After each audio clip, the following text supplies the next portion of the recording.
আজকে আমার রান্নাঘরে আছে সানডে স্পেশাল মুরগির মাংসের লাল ঝোল। জন্য ধুয়ে রাখা মুরগির মাংসকে পেঁয়াজ বাটা, আদা রসুন বাটা ও সমস্ত গুঁড়ো মশলা, গরম মশলাগুলো, সরষের তেল ও লবণ দিয়ে ভালোভাবে ম্যারিনেট করে আধা ঘন্টার জন্য রেখে আধা ঘন্টা পর ঢাকা খুলে আরও একবার সবকিছুর সাথে ভালোভাবে মেখে নেব। কড়াইয়ে সরষের তেলের মধ্যে তেজপাতা ও গোটা গরম মশলা ফোড়নে দিয়ে কুচিয়ে রাখা পেঁয়াজ কুচি দিয়ে অল্প একটু ভেজে নিয়ে 1.5 চামচের মতো আদা রসুন বাটা দিয়ে এর মতো ভালোভাবে নেড়ে চেড়ে কুচিয়ে রাখা টমেটো কুচি দিয়ে দেবো। পরিমাণে লবণ ও চিনি দিয়ে ভালোভাবে কষিয়ে নিয়ে ম্যারিনেট করে রাখা মাংসটা দিয়ে দেবো। আমার মতো বেশিরভাগ বাঙালিরই সানডে মানে মাংস ডে, সেটা চিকেন হোক বা মাটন। বাট আজ যেহেতু চিকেন রান্না করছি, তাই রবিবারের দুপুরের থালি চিকেন ছাড়া খালি খালি।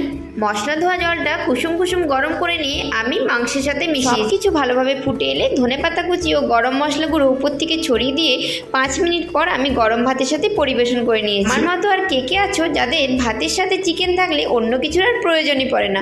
কমেন্ট বক্সে অবশ্যই জানাবেন।